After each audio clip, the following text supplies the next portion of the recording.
मोदी जी सिर्फ मोदी नहीं है, वो बीजेपी के प्रचारक समझ रहे होंगे अपने आप को। उन्हें तो ये कहा कि राम तो एक पुरुष है, काय का भगवान।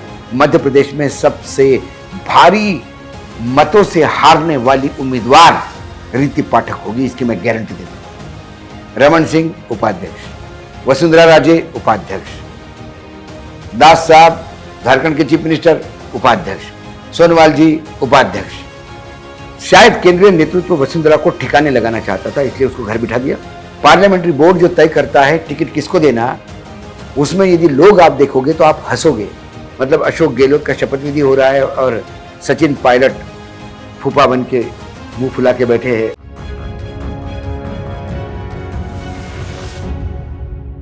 देश नीति केवल सच्ची और पक्की खबरें। दोस्तों नमस्कार, स्वागत है आप सभी का देश नीति के खास कार्यक्रम वीकेंड विद वानखेड़े में। 2024 चुनाव से पहले 5 राज्य के विधानसभा चुनाव ने सबकी नींदें उड़ाकर रख दी है और खासकर भारतीय जनता पार्टी की नींदें उड़ा दी है।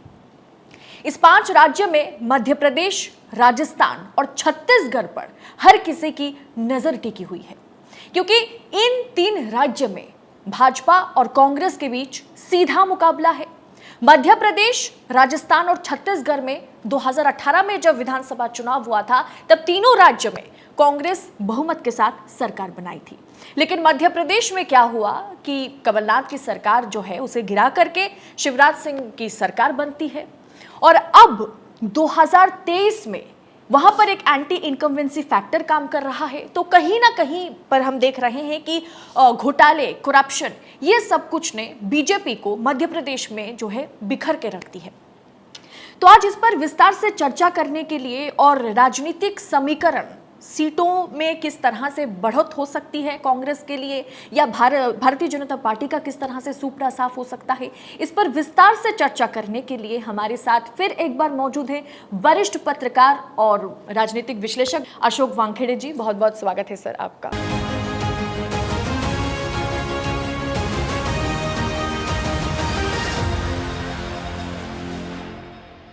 मध्य प्रदेश में बीजेपी की सरकार है, कैसे भी करके सरकार तो बनाई बीजेपी ने।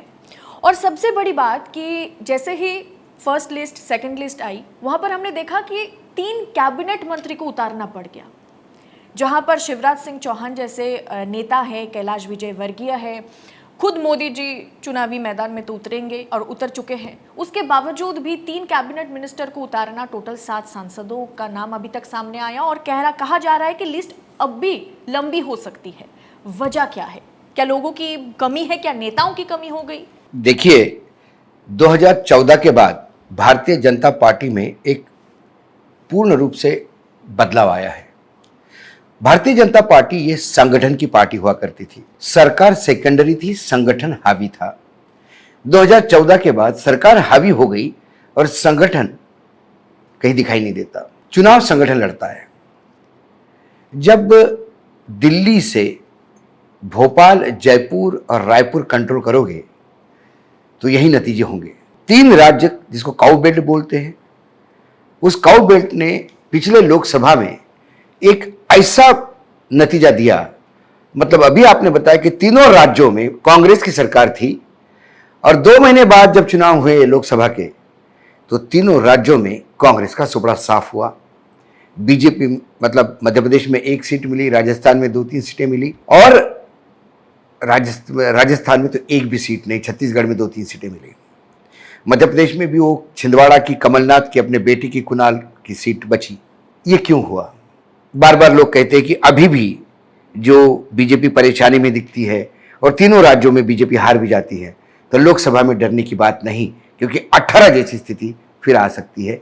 ये एक आशा की किरण बीजेपी वाले लोगों को दिखाते हैं या मतदाताओं को परसेप्शन बनाने में करते हैं। लेकिन मैं थोड़ा पीछे चला जाऊंगा आपको। 2018 में जो कांग्रेस की स्थिति थी और जो बीजेपी की स्थिति थी, उसमें बहुत बड़ा बदलाव था।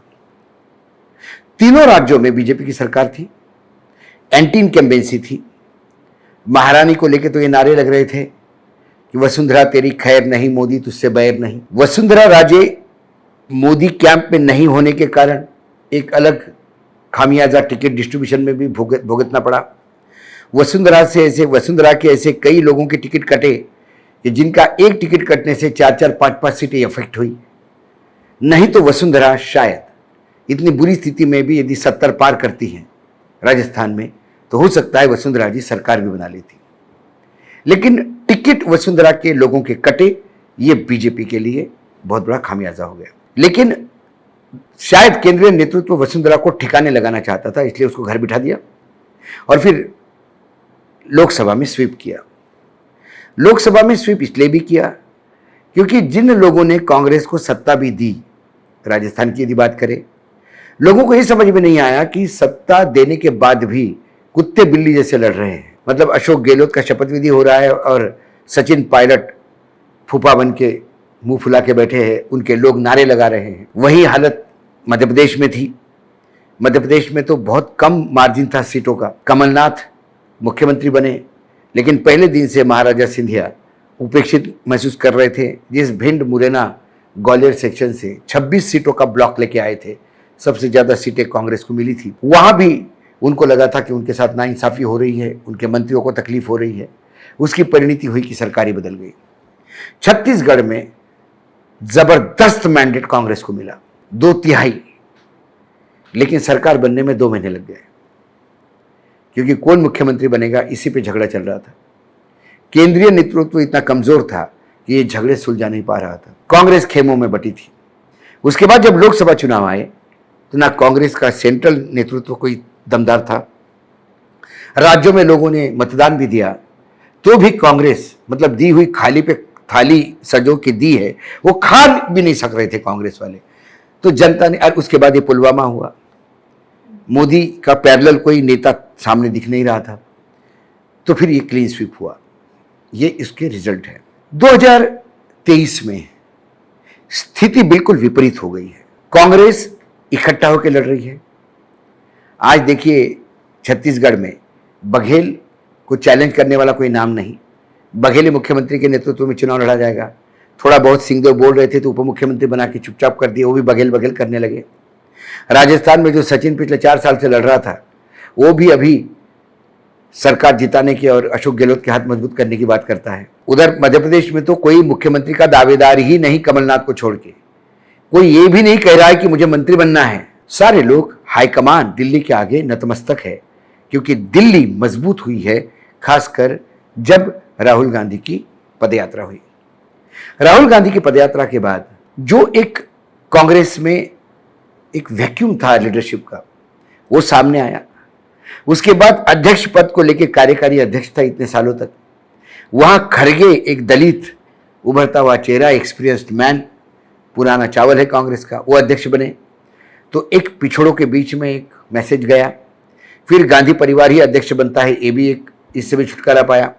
राहुल गांधी किसी पद पे नहीं होते हुए भी राहुल गांधी सर्वे सर्वा बन गए। ये कांग्रेस की अचीवमेंट है, जिसकी परिणति आपको हिमाचल और कर्नाटक में दिखी, जहां कांग्रेस एक होकर लड़ी। कांग्रेस की सरकारें बनी। सरकारें बनने के बाद जो कांग्रेस ने बोला था उसको इंप्लीमेंट करना शुरू किया, तो लोगों को यह विश्वास होने लगा कांग्रेस जो बोलती है वो करती भी है। जो 5 गारंटी स्कीम चालू कर दी कर्नाटक में। और दूसरी ओर बीजेपी, केंद्रीय नेतृत्व पे सवाल उठने लगे। हिमाचल हारे, दिल्ली हारे, कर्नाटक हारे, और बीजेपी का जो संगठन है उसमें बिखराव आया, जैसा 2018 में कांग्रेस में था। उदाहरण के तौर पे छत्तीसगढ़ तो बीजेपी भी मान रही है कि उनकी सत्ता वापस नहीं आएगी। छत्तीसगढ़ में संगठन नहीं है ना नेता है। जो रमन सिंह थे उनको इन्होंने घर बिठा दिया, तो जो वैक्यूम है उसको कोई भरने वाला ताकतवर नेता नहीं आया। राजस्थान में महारानी के बगैर ठोर नहीं है, सारे लोग जानते हैं। पिछली बार 70 सीटें आई, वो भी महारानी की अपनी देन थी। आज महारानी को अपने हेशिये पे रख दिया है, घर बिठा दिया है। ना उसको बोलने देते हैं, ना उनका कोई मान सम्मान रखते हैं, ना उनका कोई नाम लेता है। ऐसे में जो ऊपर से दिल्ली से भेजे गए जितने तमाम नेता हैं, चाहे शेखावत हो, चाहे राठौर हो, चाहे कई नेता है, वो सारे नेता किसी काम के नहीं। अपनी सीट निकालना मुश्किल है। बिरला जी राजस्थान से आते हैं, उनकी अपनी कॉन्स्टिट्यूंसी अजमेर से वो बड़े मुश्किल से चुनाव जीत भी पाएंगी कि नहीं इसकी गारंटी नहीं, क्योंकि पिछला चुनाव भी महारानी जितवा के लाई थी। तो वसुंधरा ने बड़ा एक स्टैंड लिया है। आप राजस्थान संभल रहे हैं, आपने सर्वे किया है, आप लिस्ट तैयार कर रहे हो, आप उम्मीदवार खड़े कीजिए, आप जितवा के लाइए। झालावाड़ जहां से वो लड़ती है वहां भी कोई उपयुक्त उम्मीदवार हो तो उसको भी खड़ा कर दीजिए, मेरा भी टिकट काटिए। मैं चाहती हूं बीजेपी सत्ता में आए। तो आपकी औकात हो तो, ये ब्रैकेट में है, आपकी औकात हो तो आप जितवा के लाइए। आज वहां की जो यात्राएं निकल रही है, 5,000 से ज्यादा लोग नहीं आ रहे हैं, चेयर्स खाली हो रहे हैं, अमित शाह नड्डा जी अपनी रैली कैंसिल कर करके भाग रहे हैं, और वसुंधरा किसी मंदिर भी जाती है तो 2 या 2.5 लाख लोग उसके स्वागत के लिए तैयार होते हैं। आने वाले समय में मुझे लगता है राजस्थान की अभी इतना लेट हो चुका है, अभी वसुंधरा का नाम भी अगर डिक्लेयर करे तो भी डैमेज हैज बीन डन। मुझे लगता है आने वाले समय में राजस्थान में इतिहास होने जा रहा है, ये सरकार रिपीट होगी अशोक गहलोत की। और ये रिपीट इसलिए नहीं होगी कि वहां कांग्रेस के प्रति लोग उदार हैं, रिपीट इसलिए होगी कि बीजेपी सत्ता में आना नहीं चाहती, क्योंकि जिसके बल पे बीजेपी सत्ता में आ सकती है उसको बीजेपी ने घर बिठाया है। आप कह रहे हैं कि राजस्थान में कांग्रेस की सत्ता वापसी होगी, अशोक गहलोत फिर से मुख्यमंत्री बन सकते हैं, लेकिन राहुल गांधी ने प्रतिदिन में जो इंटरव्यू दिया है वहां उन्होंने जिस तरह से कॉन्फिडेंस वो मध्य प्रदेश, तेलंगाना और छत्तीसगढ़ के लिए दिखाए, लेकिन वो राजस्थान के लिए नहीं दिखाए। बोले टफ फाइट है वो और हम करेंगे। पॉलिटिकल स्टेटमेंट था राहुल गांधी का। राहुल गांधी ने टफ फाइट बोल के वहां राजमाता मतलब महारानी का दावा और पुख्ता करने का प्रयास किया। कौन सा दावा पुख्ता? कि महारानी को मुख्यमंत्री बनाए तो शायद हमारे लिए टफ हो। ये उनका एक पॉलिटिकल स्टेटमेंट था। यदि वो कहते कि हम तीनों राज्यों में क्लीन स्वीप कर रहे हैं तो भी कोई गलत बात थी नहीं, लेकिन फिर इसके मायने थे कि राजस्थान में बीजेपी समाप्त हो गई है। वो बीजेपी की इनफाइट जिंदा रखना चाहते हैं, इसलिए उन्होंने कहा कि राजस्थान मेरे लिए टफ है, ताकि बीजेपी में जो दूसरा धड़ा है वो लगातार अपनी नेतृत्व को आगे बढ़ाने के लिए, मतलब ये कह के कि राजस्थान मेरे लिए टफ है, उन्होंने वसुंधरा राजे के खेमे में एक आशा की किरण जगवा दी। अभी भी आप मुख्यमंत्री घोषित हो तो शायद राजस्थान हमारे हाथ से जा सकता है। क्या जो समस्या हमने कांग्रेस में देखा है वही अब बीजेपी की समस्या बन गई है? 2 गुट, एक राज्य में है और एक है जो केंद्र में है, कहीं क्लैश हो रही है। भाजपा कभी भी केंद्रीय नेतृत्व से चली नहीं। भाजपा एक संगठन की पार्टी है और नेतृत्व हमेशा सामूहिक रहा है, चाहे अटल जी हो चाहे अडवाणी जी हो। इनके समय भी पार्टी सामूहिक नेतृत्व की बात करती थी और संगठन को तवज्जो दी जाती थी। मैंने वो दिन भी देखे हैं कि मध्य प्रदेश में बीजेपी की सरकार है, विधानसभा के चुनाव है और अशोका रोड पे शांति स्थापित हुई है, 2-4 लोग इधर उधर जाते हुए दिखाई देते हैं। दूसरी ओर कांग्रेस में पूरे मध्य प्रदेश के नेता लॉबिंग के लिए आए, टिकट के लिए आए, बैठने को जगह नहीं है, क्योंकि बीजेपी जानती थी लॉबिंग करने से टिकट नहीं मिलते।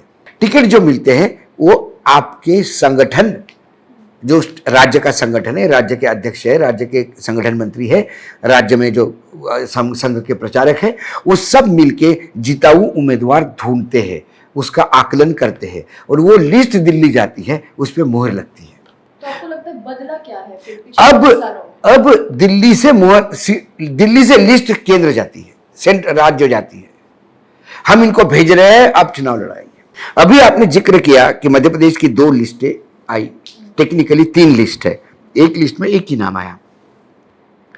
3 लिस्ट में से पहली लिस्ट वो है जिसमें लगातार 2 चुनाव बीजेपी हारी है, मतलब 2 चुनाव से वहां बीजेपी जीत नहीं रही है। बीजेपी की वीक सीट है वो, सबसे पहली वो लिस्ट आई।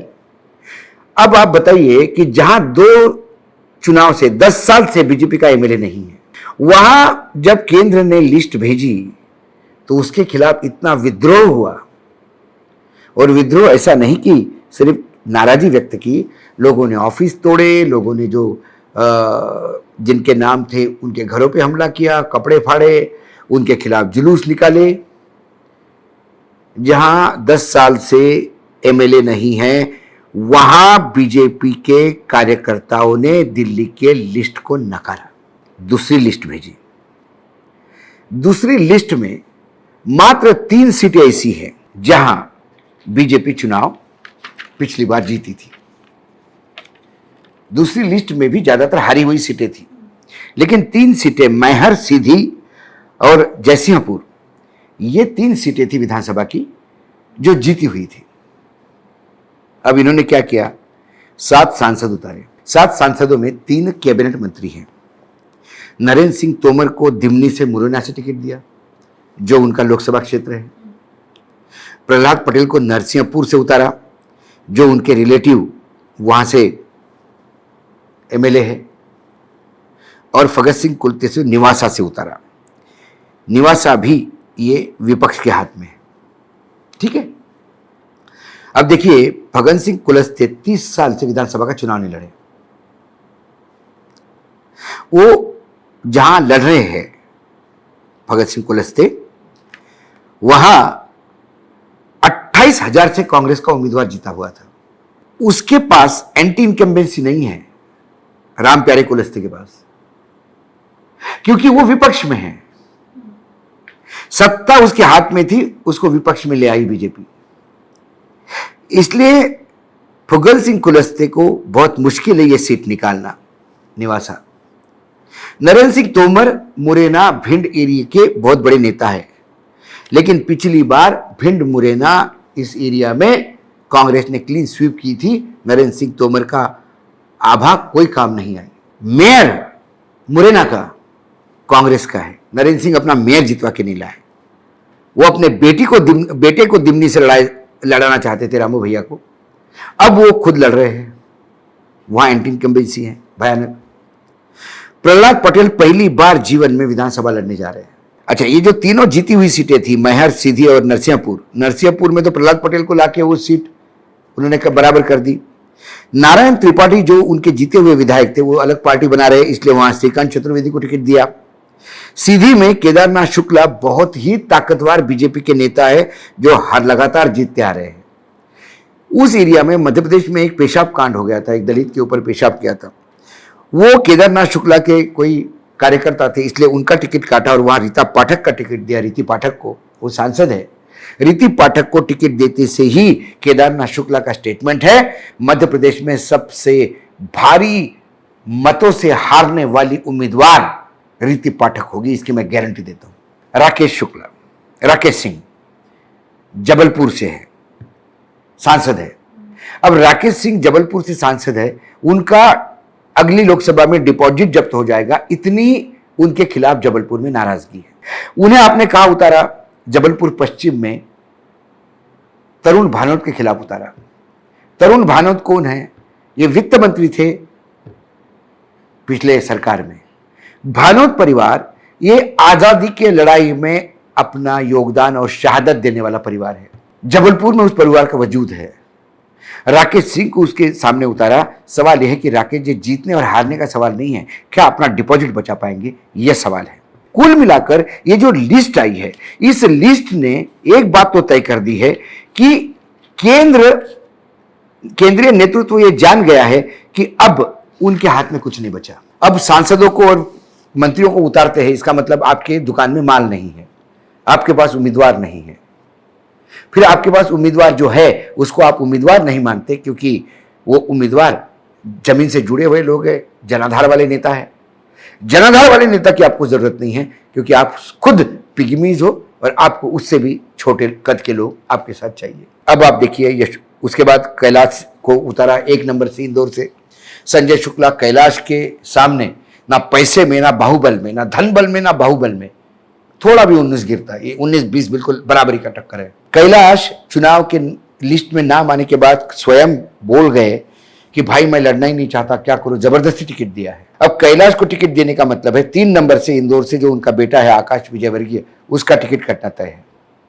अब आकाश के लोग कल गाड़ियां भर के भोपाल गए और हंगामा किया। उन्होंने कहा कि कैलाश का टिकट काटो और बेटे का टिकट दो। बाप लड़ना नहीं चाहता, टिकट दे रहे हो, बेटा जो चुनाव जीत सकता है उसका टिकट काट रहे हो। यशोधरा राजे, वसुंधरा जी की छोटी बहन, शिवपुरी से चुनाव लड़ती है। उन्होंने बोल दिया कि मैं अब शिवपुरी से चुनाव नहीं लड़ूंगी। 2-3 कारण है।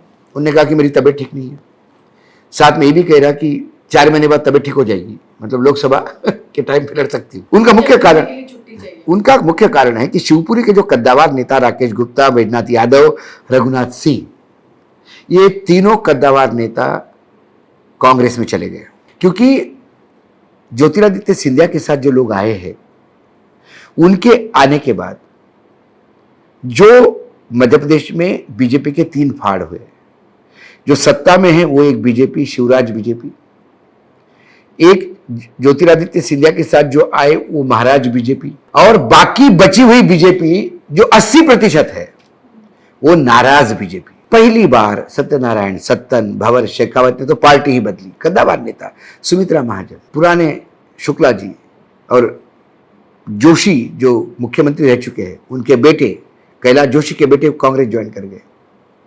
ये माइग्रेशन क्यों हुआ? क्यों गए कांग्रेस? क्योंकि अपने पार्टी में अपमानित होता है आदमी।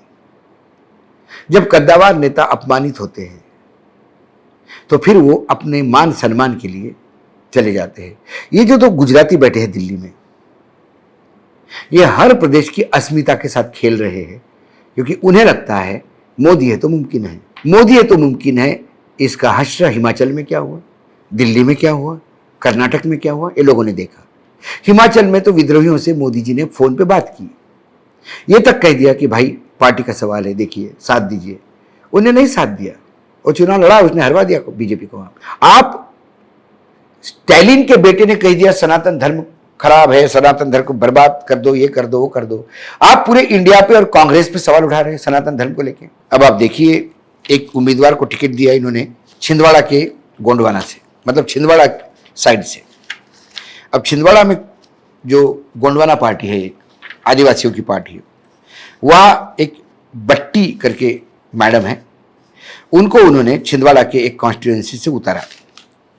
अब प्रॉब्लम ये हो गया है उनका कि उनके जो पिताजी थे और वो जो पार्टी है गोंडवाना, उस गोंडवाना पार्टी का यूएसपी ये है कि वो लगातार राम के खिलाफ बोलती है, रामायण जलाती है, रावण का मंदिर बनाती है, आदिवासी कहीं से कहीं तक हिंदू नहीं है, इसका प्रोपेगेंडा करती है। अब उस पार्टी के राष्ट्रीय अध्यक्ष को बीजेपी ज्वाइन करके आपने टिकट दिया छिंदवाड़ा के कॉन्स्टिट्यूंसी से। गोंडवाना के जो दूसरे राष्ट्रीय अध्यक्ष बने तुरंत, उन्होंने आह्वान किया कि हम इन्हें गद्दार मानते हैं, आदिवासियों के साथ गद्दारी की है, हम इनके खिलाफ चुनाव लड़ेंगे। अब सनातन धर्म पे सवाल पूछने वाले तमाम बीजेपी के नेताओं के पास शब्द नहीं है बोलने के लिए। इस बट्टी मैडम का करे तो क्या करे, क्या करे शाह बट्टी का। मैडम तो अपने विचारधारा से अलग नहीं है। अभी बीजेपी का टिकट लेने के पहले तक उसने बीजेपी राम और रामायण की जलाने की बात करी। उन्हें तो ये कहा कि राम तो एक पुरुष है, काय का भगवान, और ये राम मंदिर बना रहे हैं और रामायण जलाने वाले को टिकट दिलवा रहे हैं, और फिर कह रहे हैं कि स्टालिन गलत बोल रहा है। क्योंकि आपके पास लोग नहीं है, आपकी दुकान में माल नहीं है, क्या करें। छिंदवाड़ा में फिर आपको गोंडवाना से इंपोर्ट करना पड़ रहा है, कहीं कहाँ से इंपोर्ट करना पड़ रहा है। जो लोग बीजेपी छोड़ के 8-8 साल पहले गए उनको वापस बुलाना पड़ रहा है। क्यों? क्योंकि जिनका जनाधार है वो आपको साथ नहीं दे रहे हैं। क्यों नहीं साथ दे रहे हैं? क्योंकि आप उनको नेता मानते नहीं। आप मोदी जी और अमित शाह जी का प्रॉब्लम है, जिसके पास जनाधार है उसे वो अपना दुश्मन मानते हैं, क्योंकि खुद इनको लगता है कि जनाधार वाला नेता हमारे सामने आएगा, हम बौने साबित होंगे। मैंने इसीलिए कहा कि जो आदमी बौना होता है वो अपने से भी बौने लोगों को ढूंढता है, और जब फिर ज्यादा बौने इकट्ठा होते हैं तो फिर चुनाव जीते नहीं जाते, क्योंकि बौनों के पास जन समर्थन नहीं होता। दूसरी बात, ये जो पार्टी तोड़ी, कांग्रेस तोड़ के जो इन्होंने सरकार बनाई, ये मध्य प्रदेश की जनता में अच्छे सिग्नल नहीं गए। वो सोचते हैं कि उनके जनाधार का अपमान किया है। इसलिए सिंधिया जाने के बाद भिंड मुरैना वो पूरे क्षेत्र में कांग्रेस और ज्यादा मजबूत हुई। 52 साल बाद मेयर पद ग्वालियर का कांग्रेस जीत पाई, क्योंकि महाराज के महल के छाव से, महल के प्रभाव से कांग्रेस उस भिंड मुरैना क्षेत्र में मुक्त हो गई थी। भिंड, मुरैना, ग्वालियर, शिवपुरी। मुरैना का मेयर कांग्रेस का आ गया, क्योंकि वहां असंख्य कार्यकर्ता कांग्रेस के जो सामंती ताकतों के सामने नहीं झुकना चाहते थे, वो खुल के सामने आ गए। इसलिए महाराज के आने के बाद भी महाराज के क्षेत्र में विधायक तो महाराज के साथ चले गए, कार्यकर्ता कांग्रेस के साथ टिका रहा। कार्यकर्ता और बड़ा जो घर बैठा था वो भी बाहर आया, उससे कांग्रेस और मजबूत हुई। भ्रष्टाचार चरम पे भ्रष्टाचार, 50% का टैग लगा हुआ है। ऐसा कोई क्षेत्र नहीं जहां भ्रष्टाचार से लोग रखते नहीं। तो ये सारा कंबाइंड इफेक्ट बीजेपी को बहुत बड़ा डेंट देगा। अब इसी के बीच मुझे तो कई बार लगता है कि मोदी जी के स्ट्रेटेजिस्ट जो लोग हैं वो शायद मोदी जी से थक गए हैं और वो खुद ही मोदी जी को निपटाना चाहते हैं, क्योंकि बार बार मोदी जी की टीम ये कहती है कि ये चुनाव मोदी जी के चेहरे पर लड़ा जाएगा। छत्तीसगढ़, मध्य प्रदेश, राजस्थान, तीनों जगह यदि विधानसभा हारती है तो चेहरा किसका खराब होगा? मोदी जी का। हिमाचल और कर्नाटक, दिल्ली हारने के बाद ऑर्गेनाइजर ने लिखा था ना हिंदुत्व का ना कार्ड चलेगा, ना मोदी जी का चेहरा चलता हुआ नजर आ रहा है।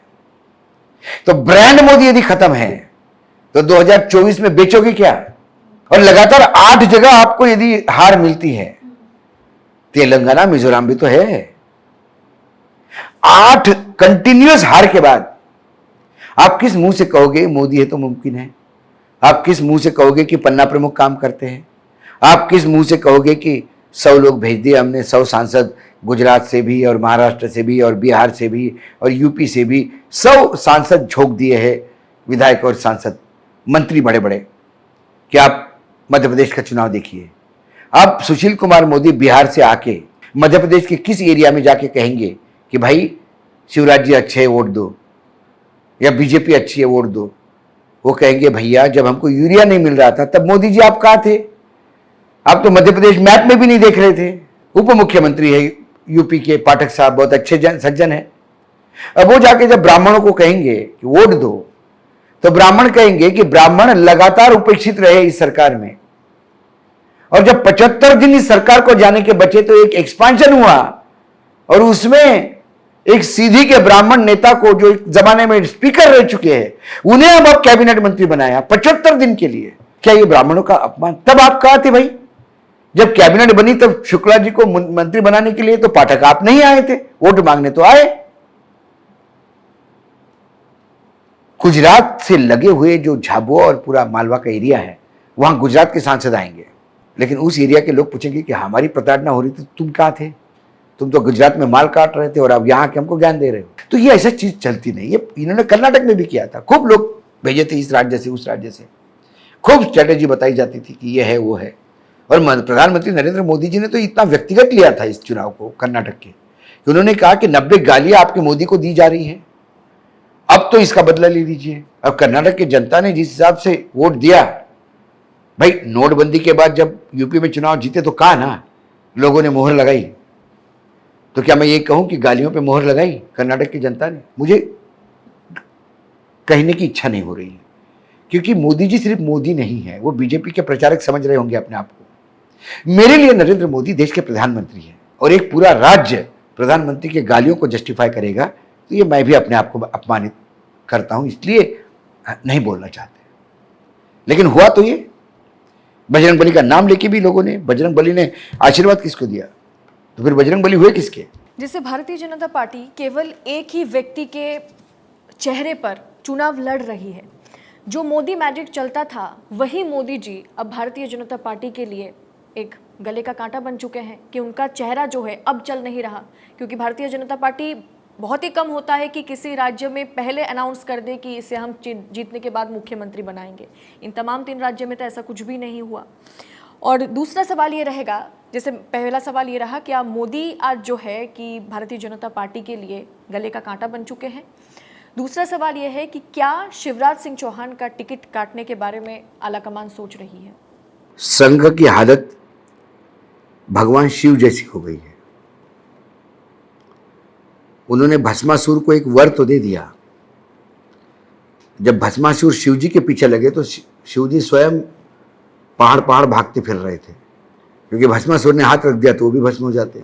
उन्होंने मोदी जी को तो लाया और मोदी जी को इतना बड़ा बना दिया कि अब उस मोदी जी की आभा का और मोदी जी के कार्यकलापों का जो ताप है वो अब संघ भी झेल रहा है।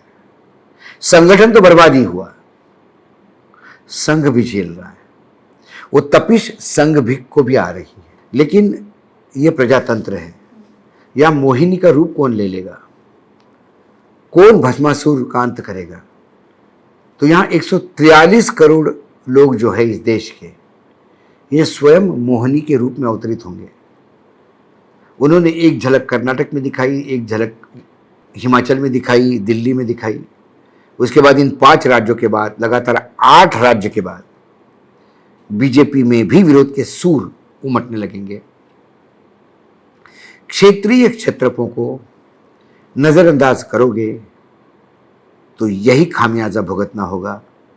आपने अपने समान समकक्ष जितने मुख्यमंत्री थे, शिवराज छोड़ के बाकी सबको ठिकाने लगा दिया, येदियुरप्पा को ठिकाने लगा दिया, आपने रमन सिंह को ठिकाने लगा दिया, आपने सोनोवाल को आसाम में ठिकाने लगा दिया, आपने दास साहब को झारखंड में ठिकाने लगा दिया, आपने राजस्थान में वसुंधरा को ठिकाने लगा दिया, आपने खट्टर साहब को ला के हरियाणा में तमाम पुराने बीजेपी के बड़े कद्दावर नेता को ठिकाने लगा दिया। तो मैंने कहा ना, जो आपके पास है उनके पास जनाधार नहीं, जिनके पास जनाधार है वो आपके पास नहीं, तो फिर चुनाव जीतेंगे कैसे? क्या शिवराज सिंह चौहान का टिकट काट सकती है बीजेपी? यकीनन मुझे लगता है शिवराज सिंह का चौहान टिकट काटेगा। शिवराज जी प्रयास कर रहे हैं कि उनके बेटे को भी टिकट मिल जाए, शायद विधानसभा का, ये हो सकता है। शिवराज जी का नाम भी नहीं लेते बेचारे का। शिवराज जी का तो जो उन्होंने लाडली बहना करके घूम रहे थे, अब की बार 200 पार, अब उन्होंने बोलना भी छोड़ दिया। अब शिवराज भी स्लो हो गए, क्योंकि जब उनको पूछ परख ही नहीं हो रही है, प्रधानमंत्री उनके ना योजना का नाम ले रहे हैं ना उनका नाम ले रहे हैं रैलीज में। और उन्होंने तो अपनी आखिरी कैबिनेट में धन्यवाद ज्ञापन भी कर दिया तमाम अपने मंत्रियों को और अधिकारियों की कि आपने इतने साल साथ दिया, धन्यवाद आपका। और वो जो एक्सपांशन में मंत्री बने थे उनको तो पहली और आखिरी कैबिनेट हो गई उनकी विचारों की। और ज्योतिरादित्य सिंधिया? ज्योतिरादित्य सिंधिया के बारे में ये भी कहा जा रहा है कि उनको भी शायद विधानसभा उतारा जा सकता है। शायद उनकी बुआ जी के जो जगह रहा शिवपुरी, वहां से उनको उतारा जा सकता है। वहाँ से भी उनको उतारा जा सकता है। वो अपने जहाँ से उतार सकते हैं। वो घूम रहे बेचारे कि मेरा नाम नहीं आ जाए इस चक्कर में। राजस्थान में कई सांसद हाथ पैर भगवान को गुहार कर रहे कि हमको लोकसभा विधानसभा ना उतारे। यदि ये सांसद हार गए तो इनका पॉलिटिकल करियर समाप्त है।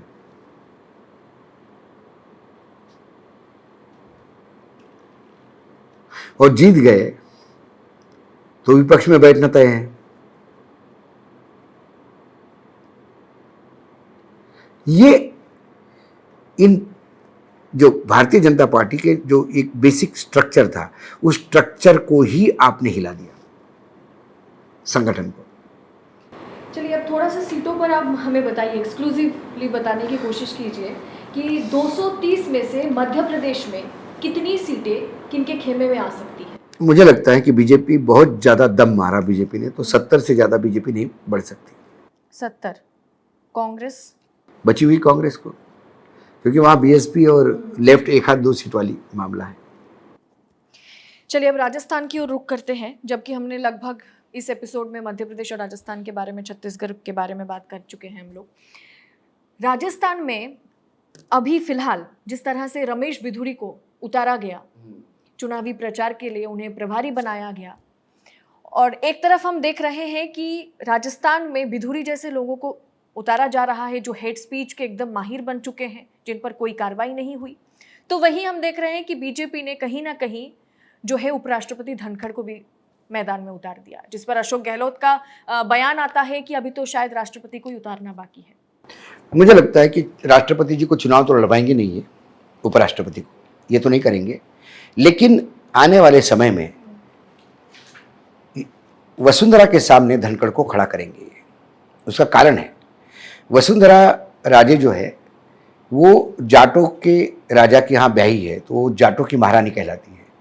तो जाट वोटों के साथ उसका बड़ा इमोशनल अटैचमेंट है।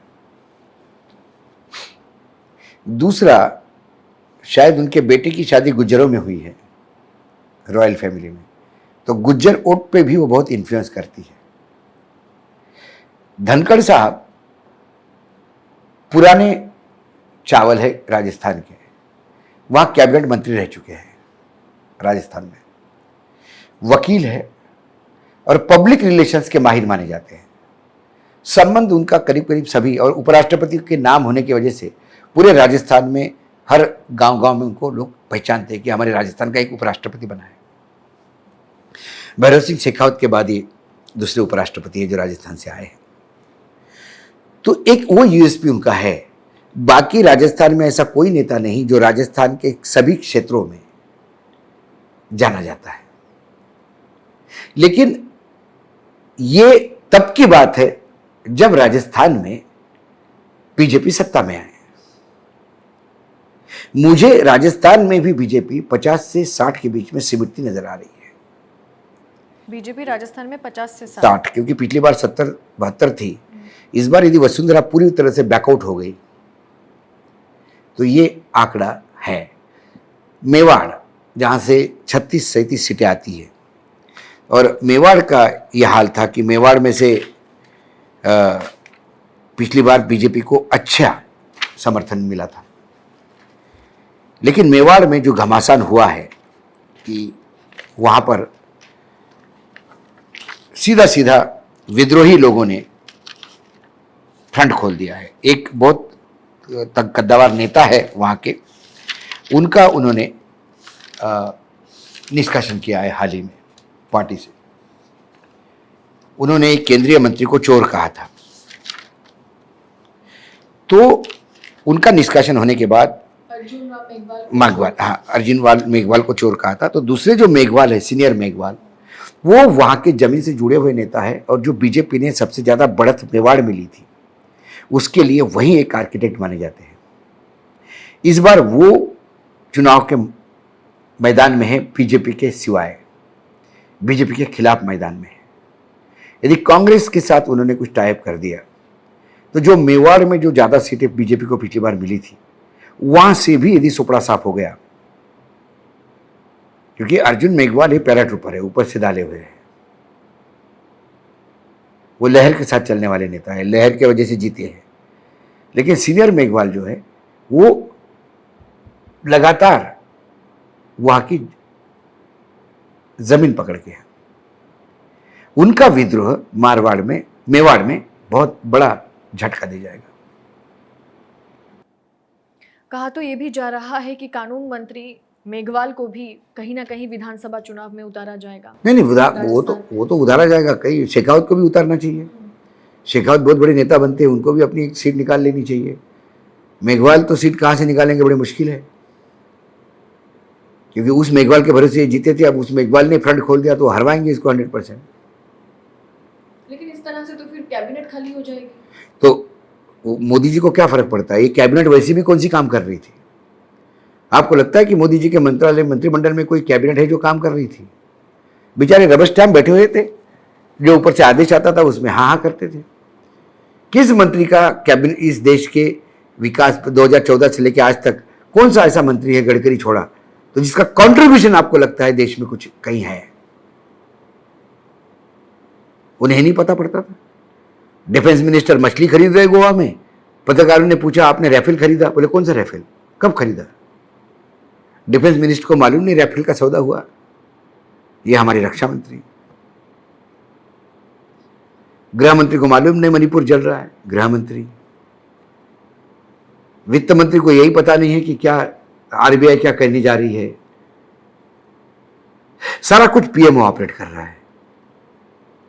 तो कई मंत्री आए कई मंत्री जाए, क्या फर्क पड़ता है? तोमर चले जाएंगे अभी। आपको लगता है इस देश का एग्रीकल्चर से मंत्रालय तोमर चला रहे थे? 18 मीटिंग के बाद भी वो कहते थे किसान आंदोलन के साथ तो बड़ी प्रोग्रेसिव मीटिंग हुई, तो फिर 18 मंत्री इसके बाद भी नतीजे क्यों नहीं निकले? पहली बार मैंने देखा बहुत अच्छी मीटिंग होने के बाद भी नतीजे नहीं निकलते। 18 अच्छी मीटिंग निकाली करी उन्होंने, क्योंकि नतीजे जो निकलने चाहिए वो पीएमओ तय करता है। तोमर जी के हाथ में क्या था? ना कोई अधिकार कोई डिसीजन लेने का, ना कुछ बोलने का। या तो सांसद सवाल भी वो पूछते हैं जिससे महिमा मंडन हो सरकार का। सांसद वो सवाल मुझे बताइए, बीजेपी के कुछ सवाल निकाल के दिखाइए सांसदों के जिसने सरकार को कॉर्नर किया हो, ये गलत हो रहा है करके। मणिपुर जलने के बाद मणिपुर का सांसद तक बोलने को तैयार नहीं कि मणिपुर जल रहा है। सांसद के अंदर वो बाहर स्टेटमेंट देता है कि लॉ एंड ऑर्डर बिल्कुल खत्म हो गया, मेरा भी घर उड़ा दिया है आतंकियों ने, लेकिन सदन में एक शब्द बोलने को तैयार नहीं है, कैबिनेट मीटिंग में बोलने को तैयार नहीं है, एक नोट देने को तैयार नहीं है। एक कव्वालों की फौज है, बार बार कहता हूं मैं, दो गाते हैं बाकी ताली बजाते हैं। यह हमारा कैबिनेट है। मध्य प्रदेश, छत्तीसगढ़ और राजस्थान पर बात हो गई हमारी, लेकिन छत्तीसगढ़ पर एक सवाल मैं आपसे पूछूंगी। छत्तीसगढ़ में बीजेपी ने ऐलान किया कि हम 220 बड़े नेताओं को उतार रहे हैं चुनावी मैदान में प्रचार के लिए, जिस पर रमन सिंह का बयान आता है कि अब तो बघेल को हम दिखा देंगे कि भारतीय जनता पार्टी अभी भी जो है छत्तीसगढ़ में सरकार बनाने की ताकत रखती है। तो भूपेश बघेल का कहना है कि मोदी, शाह और जेपी नड्डा तीनों कम पड़ गए कि 220 को उधारी के तौर पर लाया जा रहा है। एक कहावत है हिंदी बेल्ट में, गांव से भारी बारात नहीं होती। जब गांव में बारात आती है तो पूरा गांव उसका स्वागत करता है, उनकी सेवा में लगा रहता है। तो बारातियों को गुमान हो जाता है कि ये बहुत ही डर रहे हैं हमसे, फिर वो कुछ बदतमीजी करने लगते हैं। तो गांव वाले जूते मार मार के बारातियों को भगाते हैं, कपड़े तक नहीं बचते उनके। इसीलिए कहा जाता है कि बारात जब गांव में आती है तो इज्जत से आए, इज्जत से जाएं। छत्तीसगढ़ गांव है, ये 200 नेता बाराती हैं। बाहर के प्रदेशों के नेता भाषण देके जा सकते हैं, मतदान जो करना है वो वहां के मतदाता का करना है, और वहां का मतदाता तय करेगा कि यहां बीजेपी कहां है। ये 280 किस लिए आ रहे हैं मैं नहीं समझ रहा हूं। जहां बीजेपी है ही नहीं, संगठन ही नहीं है, चरमरा गया है, नेता ही नहीं है, जो जमीन से जुड़े नेता है उन्हें कोई पूछता नहीं है, घर बैठे हैं। और जिनको आपने नेता प्रतिपक्ष अध्यक्ष बनाया, आपने नेता प्रतिपक्ष बनाया, उन्हें 4 लोग इकट्ठा नहीं कर सकते हो। रमन सिंह कह रहे कि अभी इनको दिखा देंगे, लेकिन कहां दिखा देंगे रमन सिंह? उनको दिखाने के लिए आप भी तो घर से निकलो बाहर। एक भाजपा ने मार्गदर्शन मंडल बनाया, अडवाणी जी, जोशी जी, इन सबको मार्गदर्शन मंडल में रख दिया कि आपने बहुत सारा मार्गदर्शन किया, अब इस मंडल में भजन करो। और एक उस मार्गदर्शन मंडल की एनेक्सी है, एक्सटेंशन, वो है संगठन में उपाध्यक्ष पद। रमन सिंह उपाध्यक्ष, वसुंधरा राजे उपाध्यक्ष, दास साहब झारखंड के चीफ मिनिस्टर उपाध्यक्ष, सोनोवाल जी उपाध्यक्ष। किसी उपाध्यक्ष का कोई राज्य में कहीं दौरा, कहीं स्टेटमेंट पढ़ा आपने? बैठे बेचारे, वो एक्सटेंशन है। उपाध्यक्ष के बाद अगला प्रमोशन आपका उसमें ही है। कौन पूछता है उनको? जो 3-3 साल, 5-5 साल मुख्यमंत्री रहे, उनको कौन नीति निर्धारण में कहीं पूछा? किसी ने मीटिंग में बिठाया आपने? पार्लियामेंट्री बोर्ड जो तय करता है टिकट किसको देना, उसमें यदि लोग आप देखोगे तो आप हंसोगे। सत्यनारायण जटिया उज्जैन में एक विधानसभा क्या, उज्जैन कारपोरेशन जितवा के दिखाए। एक महिला है हरियाणा की, जिसका नाम आने के बाद लोग गूगल में देख रहे थे कि महिला है कौन। जब पार्लियामेंट्री बोर्ड के नामों को आपको ढूंढना पड़े तो आप समझ जाना कि पार्टी में अब लोग नहीं है, या आप ऐसे लोगों को लाना चाहते हैं कि जिनका कोई वजूद ही नहीं है। वो जो वजूद नहीं होगा, वो जो बोलेगा वो करेगा। इस सेगमेंट का आखिरी सवाल यही हो रहेगा कि इन 5 चुनावों के नतीजे अगर हम देखें, जो कुछ भी आएगा उसका असर 2024 चुनाव पर कितना होगा, या कोई असर होगा नहीं जैसे 18 और 19? ना 18 का एक अलग था। मैंने आपको बताया 18 और 23 में जो राजनीतिक परिस्थिति थी, जो कांग्रेस की वस्तुस्थिति थी और जो बीजेपी की थी, अब यू टर्न हो गया है। कांग्रेस स्ट्रांग हो गई है, बीजेपी वीक हो गई संगठन के मामले में। वहां विद्रोह नहीं है, यहां विद्रोह है। पुलवामा का तड़का लगा, वो बार बार नहीं लगेगा। उस समय 5 साल की एंटी इनकम्बेंसी थी, अब मोदी जी को 10 साल की एंटी इनकम्बेंसी लेना है। 8 चुनाव लगातार आप चुनाव हारे हैं। तीनों राज्यों में बीजेपी की सरकार थी, एंटी इनकम्बेंसी के नाम पे कांग्रेस की आई, तो आप कह सकते हो कि भैया ये लोकल वजह से आई।